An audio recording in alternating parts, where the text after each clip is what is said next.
नमस्कार, AR form agro टुरिझममध्ये तुमचं स्वागत आहे. आज आपल्या फार्मला सदिच्छा भेट देण्यासाठी केंद्रीय हायस्कूलच्या मुख्याध्यापिका सुनीता केदार मॅडम आलेल्या आहेत. त्यांना आपला फार्म कसा वाटला ते विचारूया.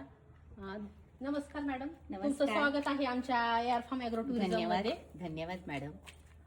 नमस्कार सर्वांना. AR फार्म ॲग्रो टुरिझम या ठिकाणी मी भेट देण्यासाठी आलेली आहे आणि प्रथम आनंदाची गोष्ट सांगते की आमच्याच विद्यालयाचे विद्यार्थी आहेत रणजित गायकवाड सर आणि त्यांच्या सुविद्य पत्नी अश्विनी गायकवाड मॅडम.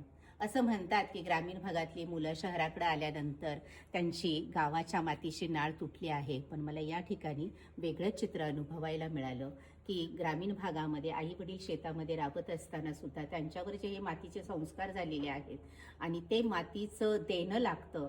आपण म्हणतो ना, आपण आपल्या हातातील मुठभर माती पवित्र केली तर संपूर्ण देश पवित्र झाल्याशिवाय राहत नाही.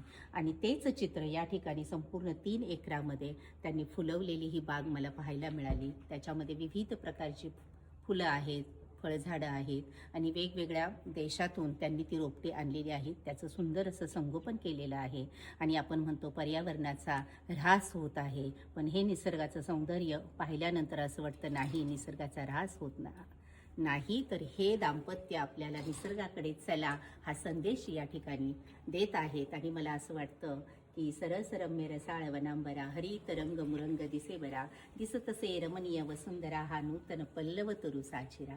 अतिशय सुंदर. आणि या पुढील याच्या प्रगतीसाठी या उभयतांना मी आणि माझ्या विद्यालयातील सर्व शिक्षक यांच्या वतीनं खूप खूप शुभ आशीर्वाद देते. धन्यवाद. आणि आपणा सर्वांना मी एवढाही संदेश देऊ शकते, या ठिकाणी पाहिलं तर स्विमिंग पूलसुद्धा आहे. सुंदर पद्धतीनं तुम्हाला एन्जॉय करायचं असेल या ठिकाणी येऊ शकता. ज्यांना फुलझाडांचा फळांचा अभ्यास करायचा असेल त्याच्यासाठी सुद्धा तुम्ही या ठिकाणी आवर्जून भेट द्यावी अशी मी सर्वांना विनंती करते. कारण तुम्हाला विविध रंगांची फुलं, फळं, वनस्पती पाहायला मिळतील. या ठिकाणी पाहिलं तर आपण तर इथं छानपैकी नारळाची बाग तुम्हाला पाहायला मिळेल. मला वेगवेगळ्या वनस्पती, चाफ्याचे विविध प्रकार, आंब्यांच्या झाडांचे, फुलांचे, गुलाबांचे अनेक प्रकारचे विविध अशा वनस्पती पाहायला मिळाल्या.